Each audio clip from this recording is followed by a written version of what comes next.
Twin boys disappeared in 1995. 12 years later, Mom discovers Uncle's dark secret in basement. A 42-year-old woman with tired eyes and weathered hands stood in her brother-in-law's basement, holding a dusty shoebox that would change everything. For 12 years, Sarah Mitchell had believed her twin boys simply wandered too far into the woods behind their Michigan home, victims of a tragic accident that was never meant to happen.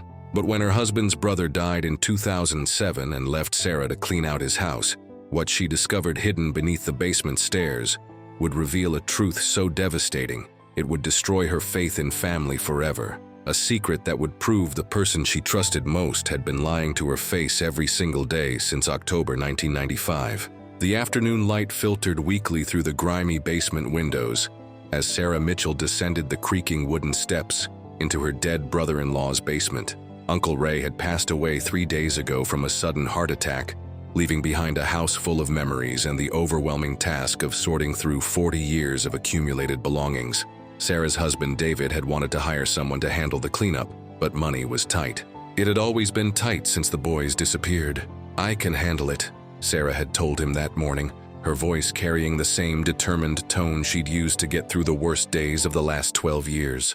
Ray was family. I owe him that much. The basement smelled of old wood and something else. Something Sarah couldn't quite identify.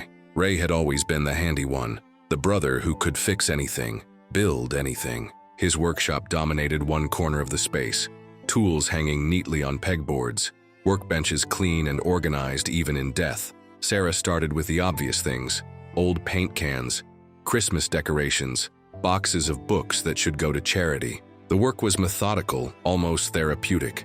Each item she sorted was one step closer to closure, one less reminder of loss. But then she noticed something odd about the space under the basement stairs. There was a gap behind the wooden steps that seemed larger than it should be. Sarah knelt down and peered into the darkness, her phone's flashlight revealing something that made her breath catch in her throat.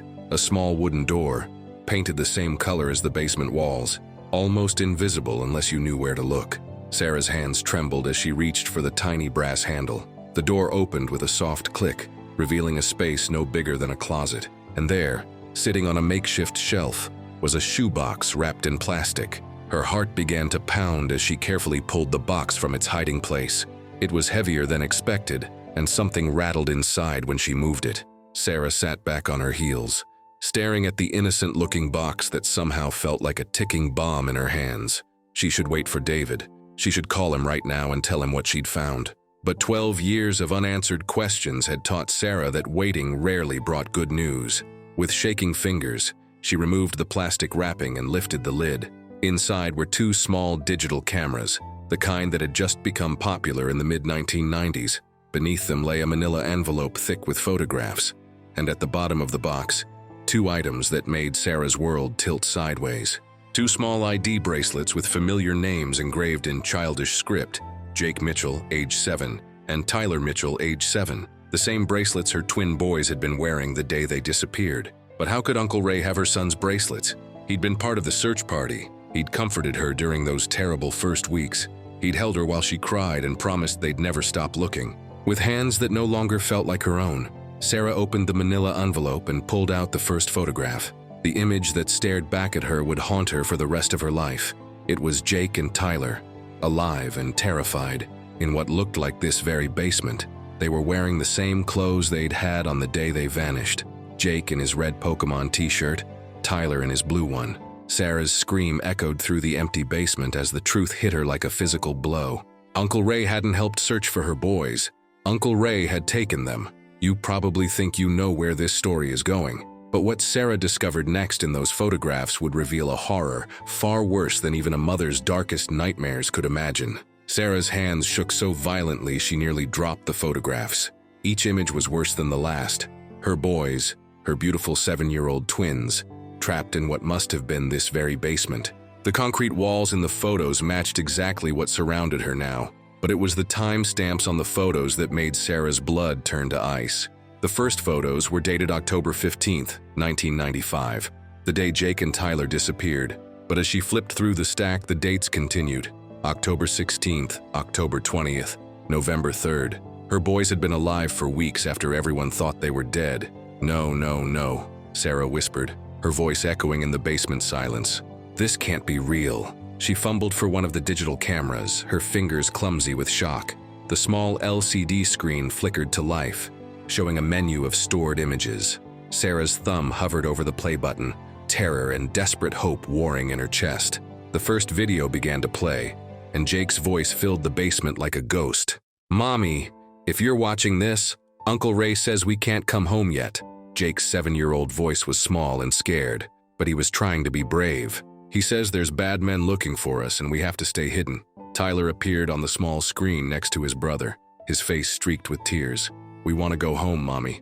Uncle Ray brings us food and stuff, but we want you and Daddy." Sarah sobbed as she watched her sons, alive and asking for her while she'd been upstairs planning their funeral. The video continued, Ray's voice coming from behind the camera. "Tell Mommy you're being good boys." "We're being good boys," Jake repeated dutifully. "Uncle Ray takes care of us." The video ended, and Sarah immediately played the next one, then the next. Each video was dated days or weeks apart, showing her sons growing thinner, more frightened, more resigned to their captivity. But it was the final video that broke something inside Sarah's soul forever. The timestamp read, December 3rd, 1995, nearly 2 months after the boys had vanished. Jake was alone in the frame, no longer the bright, energetic child she remembered. His face was gaunt, his eyes hollow. "Mommy," Jake whispered to the camera. "Tyler got really sick. Uncle Ray says he had to go to a special doctor, but he's not coming back. I'm scared, Mommy. I want to come home now." The video shook as Ray's hand apparently moved the camera, and his voice came through clearly. "That's enough for today, Jake. Your mom will understand soon." "When can I see Tyler?" Jake asked off camera. Ray's response chilled Sarah to the bone. "Tyler's in a better place now, son. And if you're not a good boy, you'll join him there." The video ended, leaving Sarah staring at a blank screen in the oppressive basement silence. Tyler was dead. Her baby Tyler had died down here, alone and scared, while she was upstairs making missing posters and praying for his safe return. But what had happened to Jake? The videos ended in December 1995, but that didn't mean. Sarah frantically searched through the rest of the box, looking for any clue about Jake's fate. At the very bottom, beneath all the photos and cameras, she found a small notebook filled with Ray's handwriting. The entries were dated like a diary, starting October 15th, 1995. "Took the boys today." Sarah was getting too close to the truth about the business. Kids saw things they shouldn't have seen. Had to protect the operation. Sarah's mind reeled. What business? What truth? She flipped ahead in the notebook, desperate for answers. November 10th, 1995. Tyler's getting weaker.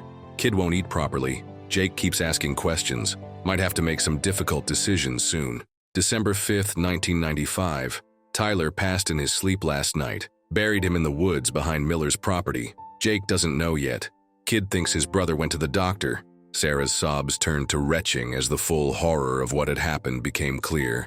But she forced herself to keep reading. January 18th, 1996.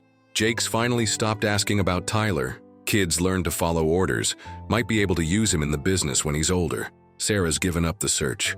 Police think the boys fell through ice. Perfect cover.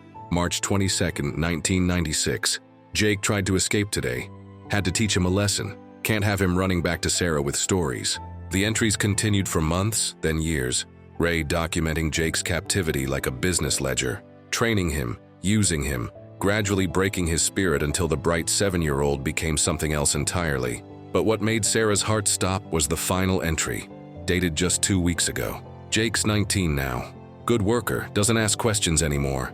Thinks Sarah abandoned him. Perfect soldier for the organization. But my heart's getting worse. If something happens to me, he'll need to know the truth about his mother, about why she never came for him. Sarah's hands flew to her mouth as the implications hit her. Jake wasn't dead. Jake was alive. Her son was alive, but he thought she'd abandoned him. And worse, Ray had written organization and business. This wasn't just about 2 missing boys. This was something bigger, something that had been going on right under their noses for years. But where was Jake now? And what exactly had Ray been involved in? Before Sarah could process this revelation fully, she heard footsteps on the basement stairs. Heavy boots, moving slowly, deliberately. Someone was in the house. "Sarah," a voice called down. "You down there?" Sarah's blood froze. She recognized that voice, but it was deeper now, older. It was a voice she'd been dreaming about for 12 years. "Mom?" Jake was alive. Jake was here. But the young man who appeared at the bottom of the basement stairs was not the 7-year-old boy she remembered. He was tall, broad-shouldered, with the same green eyes Sarah remembered, but a face that had been hardened by 12 years of unimaginable experiences. He wore dark clothing and moved with the careful precision of someone who'd learned to be cautious about everything. "Jake?" Sarah whispered, still clutching the notebook. "Uncle Ray told me you might come here after he died," Jake said, his voice emotionless. "He said you'd find his insurance policy." "Insurance policy?" Jake gestured to the box in Sarah's hands. "The evidence. He kept it to protect himself from the people he worked for, and to protect me." Sarah stood on shaking legs, desperate to run to her son, to hold him, to tell him how sorry she was. But something in Jake's posture stopped her. "Jake, baby, I never stopped looking for you. I never gave up. I didn't know." "I know," Jake interrupted. "I know now. Uncle Ray explained everything before he died." "Explained what?" Jake's expression softened slightly, and for a moment Sarah glimpsed the little boy she'd lost. "Why you couldn't save us. Why you had to let them take us. I don't understand. Dad was in debt, Mom. Bad debt. To bad people. Uncle Ray was trying to protect us by hiding us. But Tyler got sick and..." Jake's voice broke slightly. "Uncle Ray did his best." Sarah stared at her son in horror. Even after everything, even with the evidence of Ray's crimes literally in her hands, Jake still believed his uncle had been protecting them. "Jake, no, that's not what happened. Look at these photos. Look at this notebook. Ray kidnapped you. He killed Tyler. He..." "Stop." Jake's voice turned hard again. "Uncle Ray saved us from Dad's mistakes. He kept me safe when you couldn't." The brainwashing was complete. 12 years of isolation and manipulation had turned her son into someone who genuinely believed his kidnapper had been his savior. But Sarah wasn't giving up. Not again. Not after losing 12 years. "Jake, listen to me. Your father never had any debts. Ray lied to you. He took you and Tyler because..." Sarah stopped. She still didn't understand the why. The notebook mentioned the business and the organization, but what exactly had Ray been involved in? "Because why?" Jake challenged. Sarah opened the notebook again, flipping to the earliest entries, reading more carefully this time, and there, buried in Ray's rambling justifications, she found the truth that made everything even worse. "He took you because you witnessed something," Sarah said slowly, the pieces finally coming together. "You saw something you weren't supposed to see." Jake's expression shifted slightly, confusion replacing certainty. "What do you remember about the day you disappeared?" Sarah asked gently. "Before Uncle Ray found you in the woods?" Jake was quiet for a long moment, his brow furrowed in concentration. We were playing by the old barn. Tyler wanted to explore inside." "And what did you find in the barn?" Jake's voice trailed off, and Sarah saw something flicker in his eyes, a memory trying to surface after years of suppression. "There were people there," Jake whispered, "men in suits, and Uncle Ray was with them. They had boxes, lots of boxes." Sarah felt her heart racing. "What kind of boxes?" "I don't know, but when they saw us, Uncle Ray got really angry. He said we couldn't tell anyone what we'd seen, that it was a secret game." The pieces were falling into place now. Ray hadn't been protecting the boys from their father's debts. He'd been protecting his own criminal operation from 2 7-year-old witnesses. But before Sarah could explain this to Jake, they heard car doors slamming outside. Multiple car doors. Jake's face went pale. "They're here." "Who's here?" "The organization. Uncle Ray said if anything happened to him, they'd come to clean up loose ends." Jake grabbed Sarah's arm. "We have to go. Now." Heavy footsteps echoed through the house above them, and voices called out. Professional, efficient, dangerous. "Where can we go?" Sarah asked, clutching the evidence box.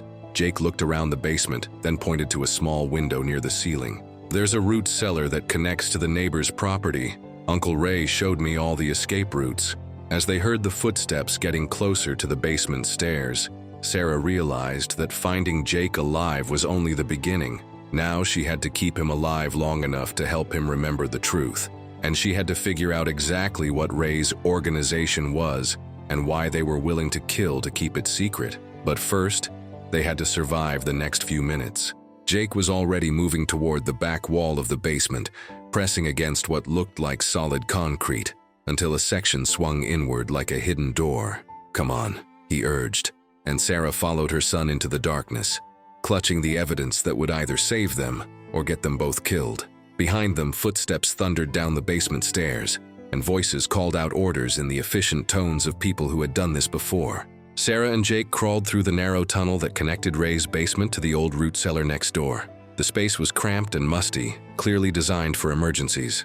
Sarah's knees scraped against the rough concrete as she followed Jake's lead, the evidence box clutched tightly against her chest. "How did you know about this tunnel?" Sarah whispered. "Uncle Ray prepared for everything," Jake replied, his voice echoing strangely in the confined space. "He said the organization had rules about cleaning up problems." They emerged into a larger space, an old root cellar that smelled of earth and decades of stored vegetables. Jake helped Sarah to her feet, and she could see they were in the basement of the abandoned farmhouse next door. "We can't stay here long," Jake said, moving toward a set of stairs that led up to the main floor. "They'll search the neighboring properties once they realize we're gone." As they climbed the stairs, Sarah's mind raced with questions. Jake, what exactly was Ray involved in? What kind of organization? Jake paused at the top of the stairs, his hand on the door handle. "I only know pieces. Moving things, shipping things. People came and went at all hours. Uncle Ray said it was import business, but what? The men who came by, they didn't look like businessmen. And some of the things they talked about," Jake's voice trailed off. They emerged into the abandoned farmhouse kitchen, sunlight streaming through dirty windows. Jake moved to one of the windows and peered out carefully. "Two black SUVs in Uncle Ray's driveway," he reported. "At least 6 people, maybe more." Sarah joined him at the window, watching as men in dark suits methodically searched the property. These weren't local police or federal agents. They moved with military precision, but something about them felt wrong. "Jake, I need you to look at something." Sarah opened the evidence box and pulled out Ray's notebook. "Read this entry from the day you disappeared." Jake took the notebook reluctantly, his eyes scanning Ray's handwriting. As he read, Sarah watched his expression change from confusion to dawning horror. This says he took us because we saw something we shouldn't have seen." "That's right. You and Tyler stumbled onto something in that barn, and Ray couldn't let you tell anyone about it." Jake flipped through more pages, reading Ray's cold documentation of their captivity. With each entry, the carefully constructed narrative of protection and rescue crumbled a little more. "He killed Tyler," Jake whispered, his voice breaking. "Tyler didn't die from being sick. Ray killed him because he was going to tell." Sarah moved closer to her son, wanting to comfort him but afraid to push too hard. "I'm so sorry, baby. I'm so sorry I couldn't protect you." Jake looked up at her, and for the first time she saw her little boy in his eyes again. "I believed him. For 12 years I believed he was protecting us. He was very convincing, and you were just a child." Jake's hands tightened on the notebook. "He made me help with the business. Said it was my job to earn my keep. I thought I was helping him support us, but I was..." Jake's voice broke completely. "I was helping the people who killed Tyler." Before Sarah could respond, they heard the sound of vehicles pulling into the farmhouse driveway. "They found us," Jake said, his voice instantly switching back to survival mode. "Back door, now." They ran through the abandoned house, Sarah struggling to keep up with Jake's practiced movements. At the back door, Jake paused and listened carefully. Woods behind the house. There's an old logging road about half a mile through the trees. If we can reach it, we can get to the main highway. They slipped out the back door and into the forest, moving as quietly as possible through the underbrush. Sarah's lungs burned and her legs ached, but Jake's 12 years of conditioning kept him moving steadily forward. "Jake," Sarah panted as they climbed over a fallen log. "We need to call the police." "No," Jake said immediately. "Uncle Ray said some of the local police were involved. We can't trust anyone." "Then who can we trust?" Jake was quiet for a moment, helping Sarah navigate around a thick patch of thorns. "There might be someone. Uncle Ray mentioned a federal agent who was getting too close to the operation. Agent Martinez, I think. FBI? I don't know. But Uncle Ray was scared of her. Said she was asking the right questions." They reached the logging road just as they heard voices calling through the woods behind them.